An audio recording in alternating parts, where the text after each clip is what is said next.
भाई एक तो सबसे पहली बात, आप लोग जो 2-3 बीघे साइड में अपनी जमीन खराब करते हो तो ये आपका चारे का काम हो गया। दूसरा, अगर चारा भी नहीं बना पा रहे आप उसको, तो कटवा करके वापस से कोड़ी पर डलवा दो, कुट्टी कटवा के। 4 घंटे मोटर चल रही है तुम्हारी घर की कुट्टी की मशीन, धुआं उठा देगी इसके। वापस से ट्राली में भरो और फेंक दो अपने खेत के बाहर, ये बायोमास तैयार हो गया। इसी से आने वाले समय में खेती होनी। फर्टिलाइजर तो आज नहीं तो कल, ये तो जाने वाले हैं। अब सीधी सी बात है, शायद इसीलिए ये लोग भाग रहे हैं और मैं भाग रहा हूँ उनके साथ जगाने के लिए। भाग क्यों रहा हूँ, आप लोग मेरे अपने हैं। जो बुजुर्ग हैं उनमें मुझे सब में अपने पिताजी दिखाई देते हैं, जो छोटे हैं मेरे भाई दिखाई देते हैं। और कहीं ना कहीं से मैं अपने आप को फील करता हूँ कि यार मैं वहाँ हूँ, बात यहाँ है। हमारी परेशानी की जड़ कोई बाहर का नहीं निकालेगा, याद रखो। जवान और किसान दोनों बदेश टिका, जिस देश के दोनों चीजें मजबूत होंगी, जवान भी और किसान भी, वो जिंदगी में कभी ना तो गुलाम हो सकता ना कुछ हो सकता, दोनों मजबूत चाहिए। तो हम तो मजबूत है अपनी जगह पे, आप लोग मजबूत नहीं हो, थोड़ा सा गड़बड़ हो, तो वो मजबूती ठीक करने मेरे जैसों को आना पड़ा।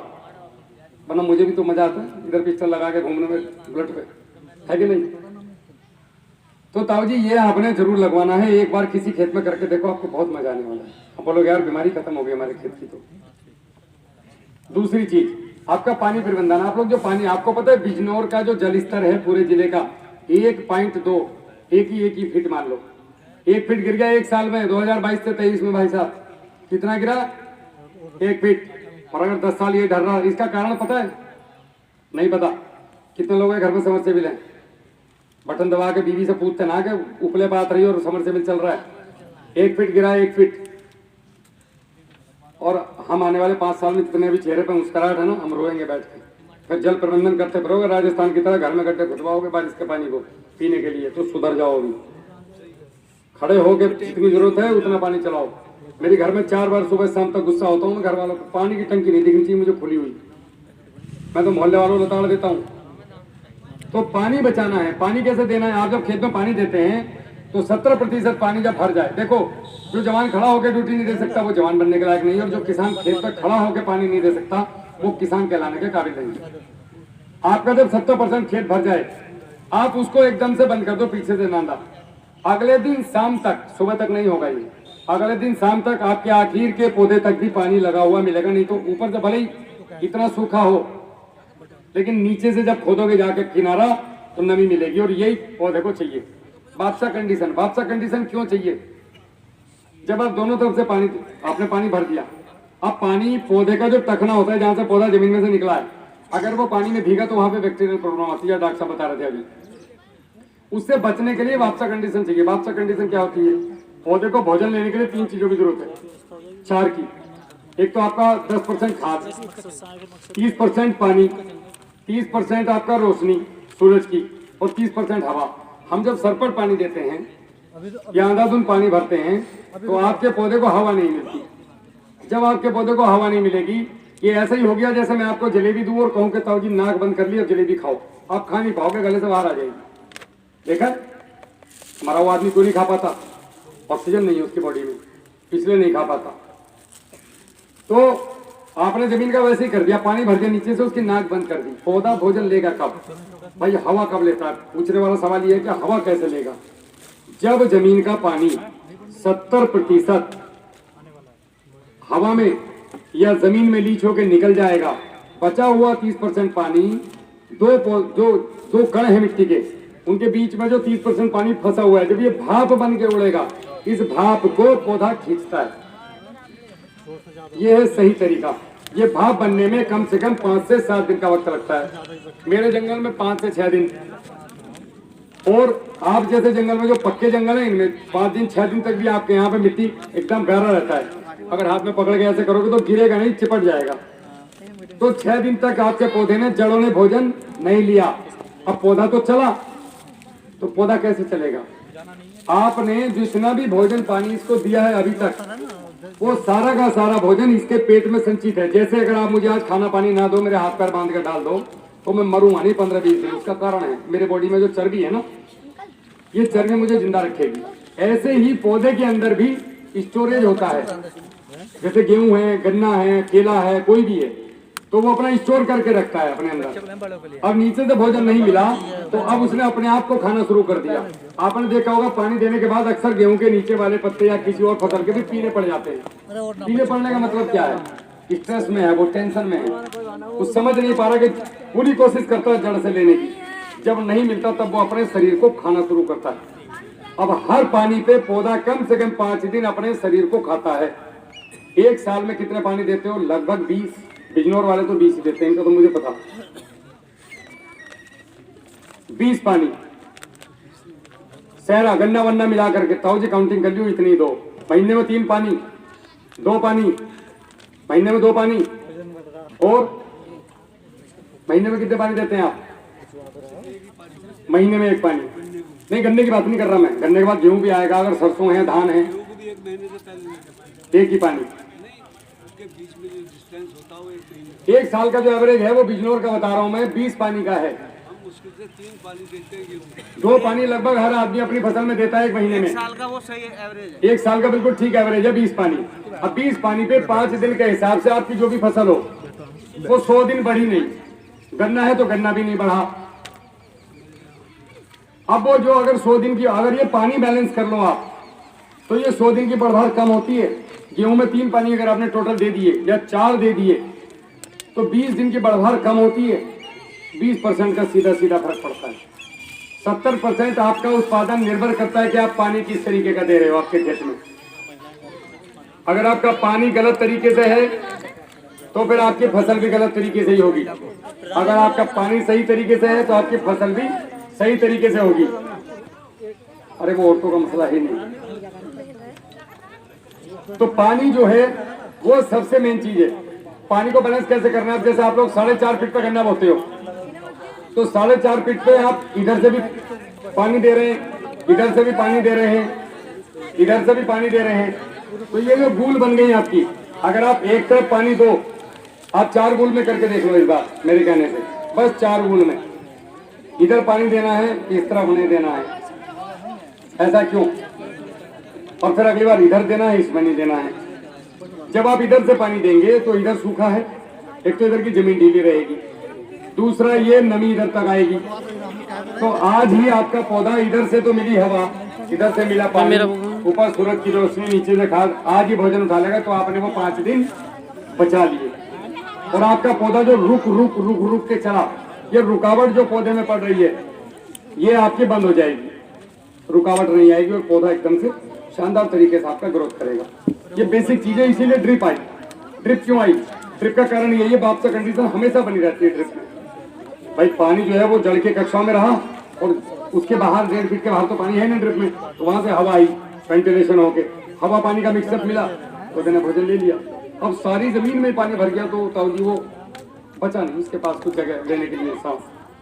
तो पानी प्रबंधन मेन है, एक क्लाइमेट कंट्रोल, खेत की तैयारी। अब बात आती है कि हम जो रासायनिक खाद दे रहे हैं, भाई हर आदमी, आप भी यहाँ आए हो, जागेगा 2-4 कुछ और बात भी कहेंगे। आपको ये तो बताया जा रहा है जैसे उस जमाने में ये बताया गया था कि रासायनिक खाद डालो, रासायनिक खाद डालो, रासायनिक खाद डालो, है नहीं? उस टाइम पे भी ये नहीं बताया गया कि रासायनिक खाद की बॉन्डिंग तोड़ के डालो, तो शायद आज हमें आपको समझाना नहीं पड़ता। नहीं समझे? अंग्रेजी दवाई जब आई तो अंग्रेजी दवाई को जब बाजार से लाते हो तो रैपर खोलते हो और गोली हाथ पर रखते हो तब खाते हो। ऐसे ही रासायनिक खाद भी है, इसका भी रैपर खोलना पड़ता है। हम लोग क्या करते हैं, बाजार से लाए और सीधा खेत में डीएपी फेंक दिया, बाजार से लाए सीधा यूरिया दिए खेत में फेंक दिया।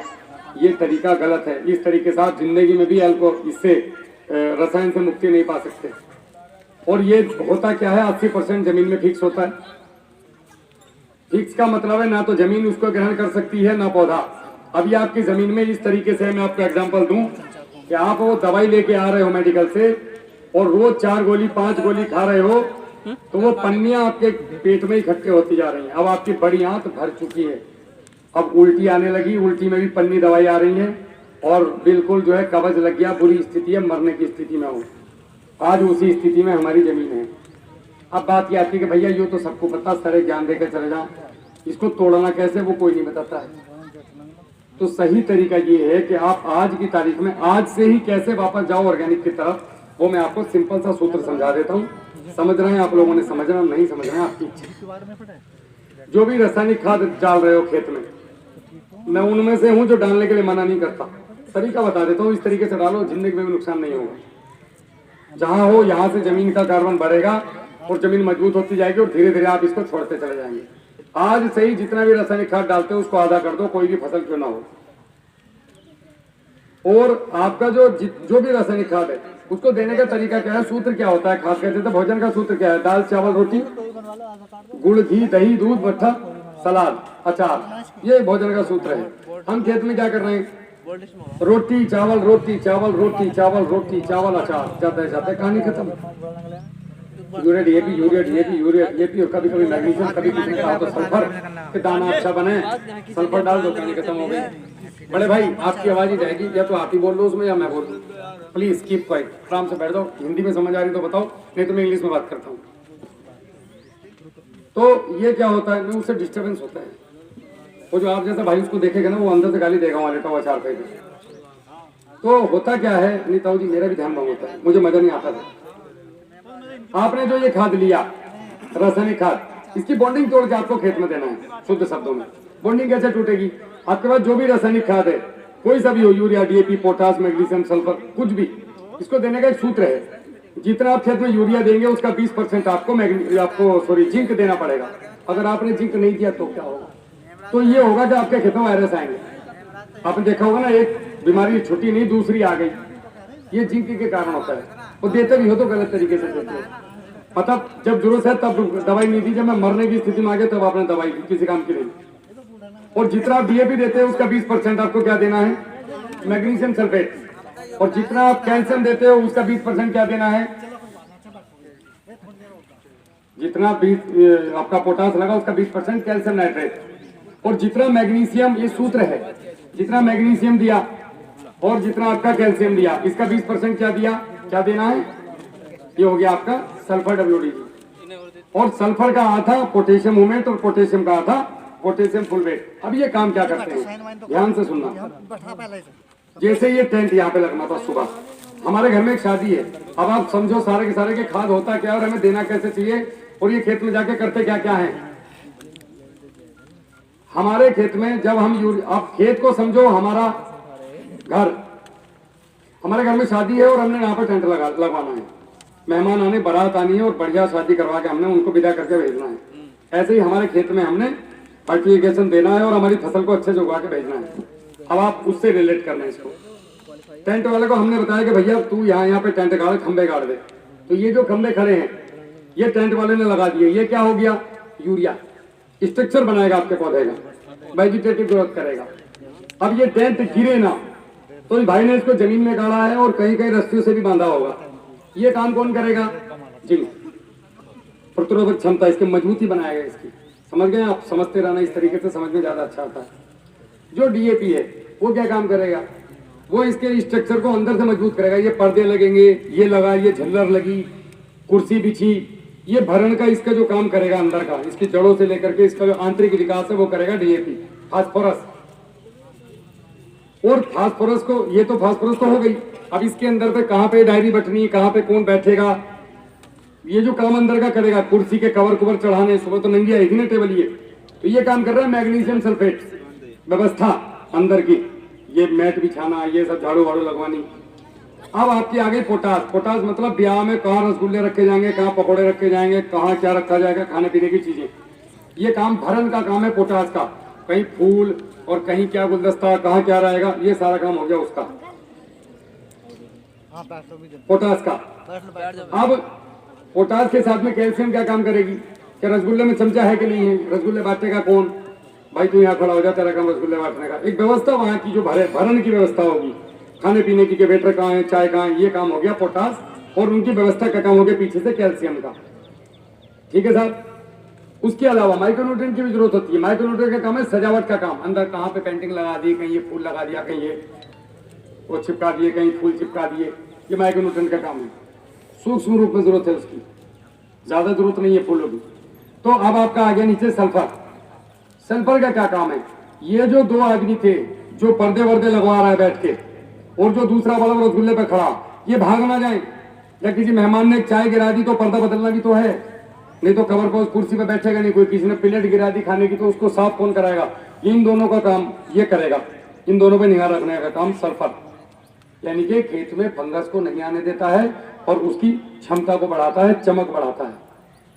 अब उसके बाद ये तीनों आदमी, पांचों आदमी ठीक ठाक काम करें। अब रोल आ जाता है घर में चाचा जी का और ताऊ जी का, भाई काम कुछ नहीं है लेकिन आपने व्यवस्था रखनी है, लड़के यहाँ से भाग ना जाए, कोई मेहमान के साथ बदतमीजी ना करे, तो वो कौन कौन करेगा? पोटेशियम ह्यूमेट जड़ों को बढ़ाता है, आपकी जमीन में पानी की होल्डिंग कैपेसिटी को बढ़ाता है, आपके खेत में कार्बन को बढ़ाता है, इन सब चीज मतलब कुल मिला के अंदर की व्यवस्था को ठीक रखता है। अब आ गया काम दादाजी का पोटेशियम फुलवेट। इलेक्ट्रिक कंडक्टिविटी, कौन सी चीज कहां पे जानी चाहिए, खेत में जो फर्टिलाइजेशन आपने दिया, खाद दिया, वो चलायमान होना चाहिए। रसगुल्ले खत्म हो गए, चल के थोड़ी आएंगे पैरों से, लेके कौन आएगा? किसका काम है? ये दादाजी का काम है। भैंस लेके बैठेंगे, तू तो रसगुल्ले बता, तू यहाँ क्या कर रहा है भाई, चल रसगुल्ले लेके आ, तू ये लेके आ, और तू उधर क्या कर रहा है, तुझे तो वहां बताया था। समझ रहे हैं आप? घर में यही होता है। तो फिर आपके घर में व्यवस्थित शादी होगी और बढ़िया तरीके से काम जिम्मेदारी से निभा के चले जाएंगे। अगर आप खाली पंडाल लगा के रसगुल्ले रख के भाग जाओगे तो तुम्हारी शादी गड़बड़ हो जाएगी। इसीलिए आप लोगों की फसलें गड़बड़ हो रही हैं। आप लोगों को न्यूट्रिशन मैनेजमेंट पता ही नहीं होता क्या है और देते कैसे हैं। अब थोड़ी बात समझ में आई जो मैं बता रहा हूँ? अच्छा लग रहा है या माइक रखूं? सही बात है, बढ़िया समझ में आ रहा है? ठीक है। इस तरीके से आपने ये पांचों खाद देने हैं। मात्रा 1 एकड़ में कभी भी 25 किलो से ज्यादा रासायनिक खाद देना नहीं, बिल्कुल भी। अभी आपने क्या करना है, आप जो भी रासायनिक खाद दे रहे हो आज की तारीख में, उसको आधा कर दो और उसको 3 गुना सड़े हुए गोबर की खाद ले लो, आपकी कूड़ी वाली, ये जो कूड़ियां रहती है अपनी, और इसमें मिला करके थोड़ा सा मॉइस्चर दे दो और 5 बीघे में 10 किलो सरसों की खल जरूर डाल दो उस खाद में।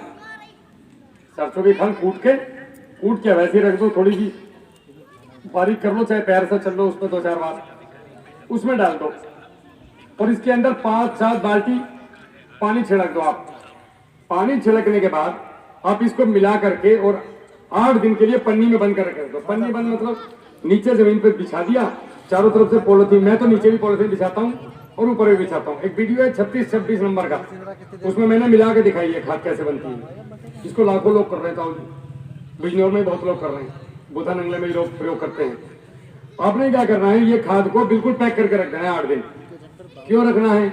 वो जो केमिकल पन्नी आई थी, अब हम उसका रैपर तोड़ रहे हैं, तो ये हो जाएगा रेजिड्यू फ्री, मतलब जहर मुक्त। इससे जो अन्न उपजेगा वो मनुष्य के शरीर के लिए हानिकारक नहीं है। और हमारी जमीन में जो जहरीले विषाक्त पदार्थ जाने थे, जिन्हें हम केमिकल चिल्ला रहे हैं, वो हमने खेत के बाहर ही खत्म कर दिए। जैसे ये सभी लोग माताएं बहनें घर में खाना बनाती हैं, तो ये क्या करती है, पहले चावल को छानेंगी, साफ करेंगी, उड़द को भी साफ करेंगी, फिर कुकर में सीटी मारेंगी। कच्चा नहीं देती आप लोगों को, कच्चा देंगी तो आपकी आंतें खराब हो जाएंगी। हम लोग कच्चा दे रहे, तो अब कुकर में सीटी लगा के देना है। सीटी कैसे लगती है? जैसे मैंने बताया, खेत के बाहर या घर में अपने इस तरीके से कोई भी रासायनिक खाद को 3 गुना गोबर की सड़ी हुई खाद, या अगर ना मिले तो खेत की मिट्टी ले लो, उसमें मिला के 8 दिन के लिए रख दीजिए। उसके अंदर 10 किलो सरसों की खली डाल दी, इसकी पावर डबल ट्रिपल हो जाएगी। और इसको मॉइस्चर देके, नमी देके रख दीजिए। 8 दिन के बाद इसको बोरियों में भरिए, अपने खेत में डालिए। 1.5 महीने तक इसको आप डाल सकते हैं। पानी पे खाद देना चाहिए, पानी से पहले या पानी के बाद में खाद नहीं देना चाहिए। और ये आप 1.5 महीने तक आप इसको रख सकते हैं बिल्कुल सुरक्षित तरीके से। ये जहर मुक्त खाद है, आप इस तरीके से दो। अगले साल ये डोज आधी कर दो, तीसरे साल आधी कर लो, कुछ बचेगा नहीं, नंगा नहाएगा क्या, नहीं छोड़ेगा क्या। तीसरे साल तो आपका बिल्कुल खेती आप ऑर्गेनिक पे चले जाएंगे। इसके साथ साथ आपने हर महीने 1 बार बैल्टी कंपोजर चलाना है।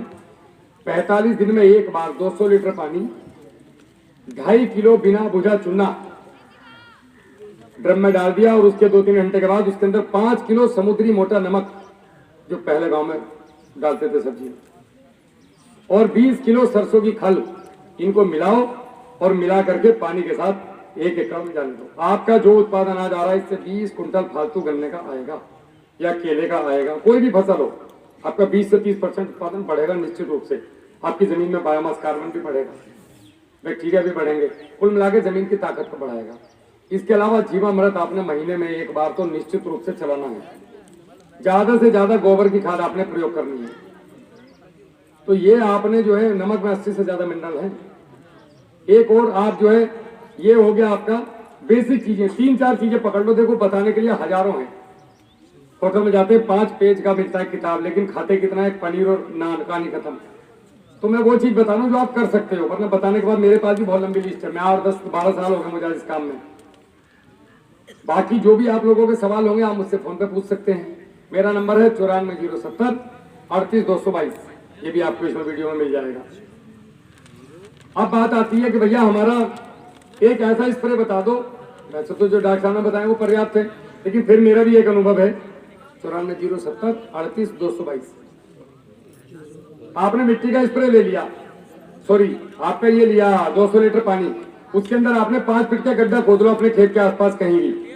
अब जीवन भर के लिए वो गड्ढा आपका हो गया। आपने उसके ऊपर से नीचे तक की मिट्टी को छील लिया और 200 लीटर पानी में डाल दिया। उसके अंदर आपने डाला 200 ग्राम बाइसिनोमेटा। ये एक प्रोडक्ट है जो गन्ने के रस से, गाय के गौमूत्र से और हल्दी के करकुमिन से, ये किसान पाठशाला ने बनाया, वही मध्य प्रदेश वालों ने, किसानों ने, क्योंकि पेस्टिसाइड की तरफ जाना नहीं था। 2000 अगर देखो, अगर आप फंगिसाइड, कीटनाशक, न्यूट्रिशन मैनेजमेंट ये सबको मिला के दोगे तो एक ड्रम बनता है 2000 से 3000 के बीच में। एक जीरो किसान का कैसे हटाएं, तो उसमें फिर आपने 200 रुपए का ये डाल लो। आप ये ला के आपने डाल दिया, इसको 36 घंटे छोड़ दिया, डंडे से चलाओ, नीचे बैठने दो मिट्टी को। अब इसको आपने छान के स्प्रे करो, बहुत शानदार स्प्रे होता है। इसके फायदे क्या हैं? कीड़ा, कीटनाशक, इससे बढ़िया रिजल्ट जबरदस्त कहीं नहीं है। दूसरा, आपके ऊपर कोई नुकसान नहीं है। तीसरा, फंगस, आपका वायरस और आपके खेत में जितना भी न्यूट्रिशन की कमी है, माइक्रो न्यूट्रिएंट की, वो ये पूरी करेगा। तो ये आपका 20 से 30 रुपए बीघा हो गया खर्चा, इससे सस्ता कुछ नहीं है।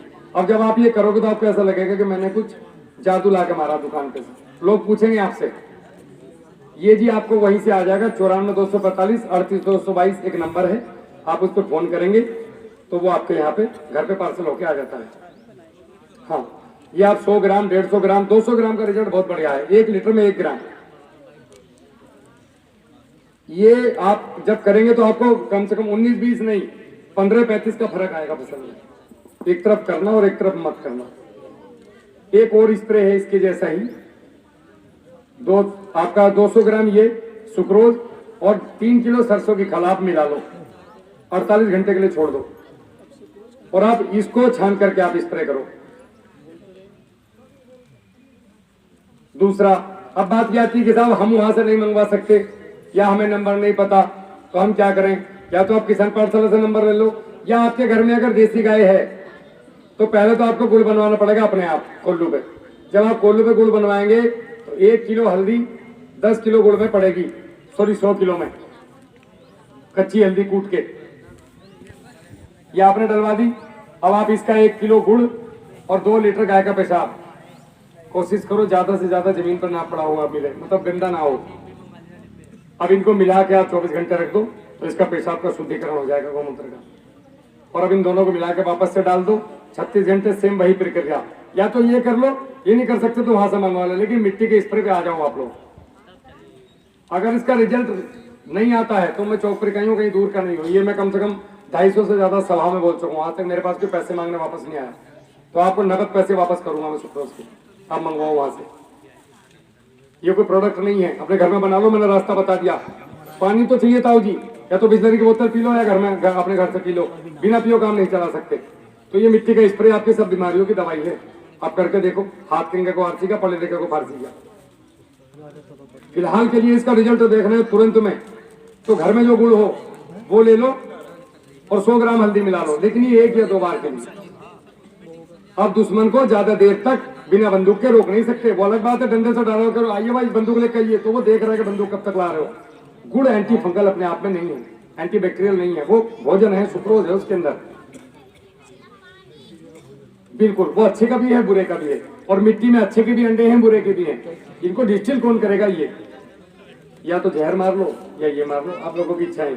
ये कुछ बेसिक सा सूत्र है खेती का। अगर आपने मिट्टी का स्प्रे, पानी प्रबंधन, इस तरीके से खाद और उसके साथ में ये जैविक चीजें चलाई, निश्चित रूप से आप 2 से 3 सालों में पूरे जैविक खेती पे आ जाओगे। कोई कुछ भी कहे, ज्यादा अंग्रेजी मारने की जरूरत इसमें है नहीं, बड़ा सिंपल सा बन रहा है। और खेत में अपने खाद का प्रयोग करो, गोबर की, और गोबर की खाद के ऊपर वेजी कंपोजर, यही वैज्ञानिकों ने बनाया हुआ है, वो इसीलिए बनाया हम लोगों के फायदे के लिए। उसको बनाओ, 2 किलो गुड़ में डालो, ट्राइकोडर्मा का यूज करो, तो दुकान पर जाना क्यों? पूछ इससे जरा बैठा। ये इस तरीके की चीजें हैं, आप लोग अपने खेतों में करो और मैं आप लोगों के लिए जीवन भर निःशुल्क तैयार हूँ। मेरा इसमें कोई आपका एक चमन्नी रुपए का कोई किसी से हिसाब है नहीं गाइडलाइन देने का। जय हिंद, जय भारत।